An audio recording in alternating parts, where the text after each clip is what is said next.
Most people think the only way to make more money is by working more hours, and that's completely far from the truth. So in this video, I'm going to show you how you can double your income and actually work less hours. And I'm going to give you the step-by-step way that I was able to do that, increase my income, pay off my debt, and start having my investments work for itself, and how I was able to get out the rat race and finally living life on my terms and building wealth, right?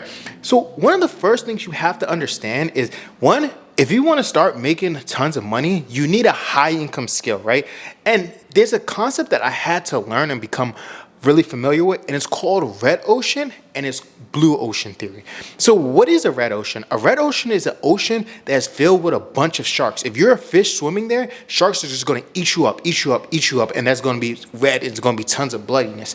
And that means it's a very competitive field. A blue ocean means that the water's completely clear. There's no sharks. So I was recently in Aruba. Aruba's ocean is blue, right? There's no dirt, nothing, right? So that's the ocean that's completely open. So how does that relate back to a high income skill, right? So when it comes to red ocean theory, right, skills that don't take much effort that anyone can do is red ocean. For example, if you go work at McDonald's cash register, that's going to be very low pay, and it actually, I don't want to offend anyone, but it doesn't take much skill, because a 15-year-old can go apply to that and he can get it, and you can, a 7-year-old can apply to that. You don't have to have too much skills. They can teach you. It's simple.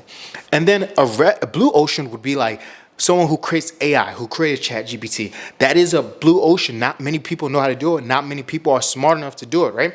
And so even today's society right now, Meta, which is the company who makes Instagram, engineers that are going at AI engineers, they're getting more money than NBA players. They're getting $1 million salaries because their skill set is so rare and is blue ocean. So for example, I focused on doing engineering, and then I focused on getting a blue ocean skill in that engineering field. So I went to college and got a tech degree, which helped me basically stand out more, and then I got into engineering. But I picked something that's very niche, is cloud engineering and cybersecurity. Not many people know how to do it, and it takes a lot of experience and effort to do that, right? And now it's transitioned to AI engineering. So those becomes high income skills where you're in more demand, where recruiters just come to you.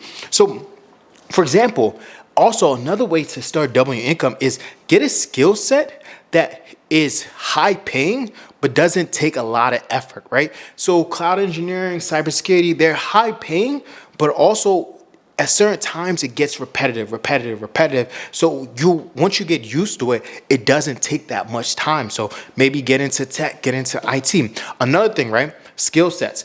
Get a skill set that you can have no ceiling. For example, sales. If you get really good at sales, that's very blue ocean, because not that many people are good at sales, right? And so if you get more sales, the more effort you put in, the more money you can make, right? And your network will start paying off for itself. For example, if you get into tech sales, right, you might already have a product that sells for itself. For example, I knew someone who worked at a company called CrowdStrike. They're like a cybersecurity company. So what ends up happening is that their product is so well known that if you go try and sell it to a company, it automatically, they're going to be willing to work with you, right? So what does that mean? He can meet with more clients throughout the whole week, and then eventually that's going to pay off because you'll get more and more sales.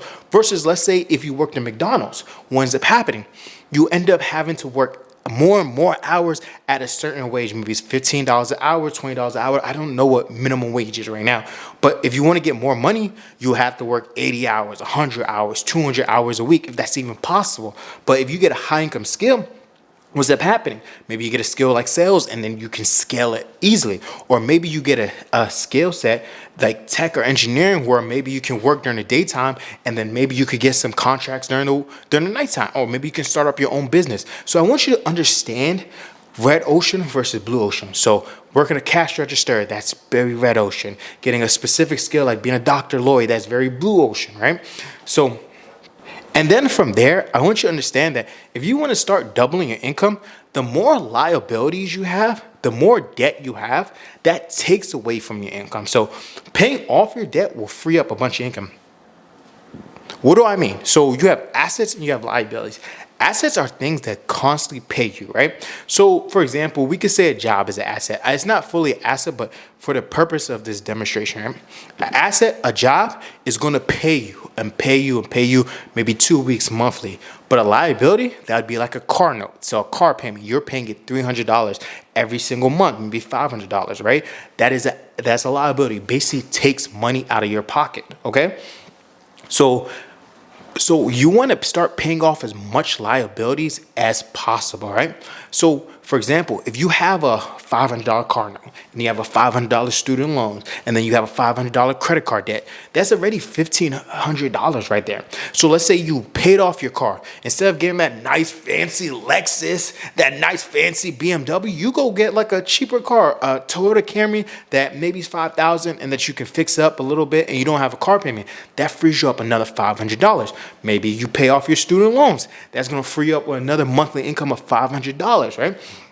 So you pay off your credit card. You cut up your credit cards to pay off. That's going to free you up more income. So, for example, having debt and trying to make more money, people say there's good debt and bad debt, but having debt and attempting to make more money, that's like playing basketball with ankle weights, right? You're going up for a dunk, but you have a 100-pound ankle weights holding you down.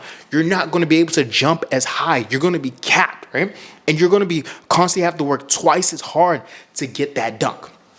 So once you pay off your debt, you're going to start having more income free up, right? And you have to work less hours because you have more income. You don't have as much bills. Another thing is what I want you to understand is you have to then make your money work for you, right? So what do I mean like that? The way traditional people make money nowadays is they work more hours and then they get more money. But what if I told you there's a different way you can do it? So for example, what most people first start off learning about is something called the S&P 500. That is just 500 companies put together and is in something called a stock, right?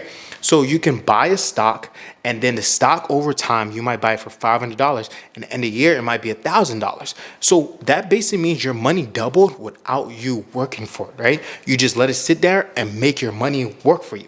You have stuff called dividend stocks. You can buy dividend stock and what ends up happening, you might put $100 and they pay you 10% every single quarter, every single month. So you put $100, but you get $10 every single year, right? And over time, it will start to add up and add up and add up.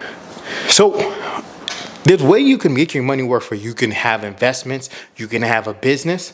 Me personally, I've done stocks. I have a good amount of stocks, right? So some of stock, this is not financial advice by any means. It's just entertainment purpose. So I have some Apple, I have some Microsoft, S&P 500. But to be honest, those are stuff I've had for a while and I just haven't sold. The biggest way right now that I think is the best investment is Bitcoin. Because, for example, one of the biggest problems we have in society right now is that we work and work and work to get dollars or any fiat money, right? And then it's a common thing that inflation happens. So they say you get 2 to 3% inflation every single year.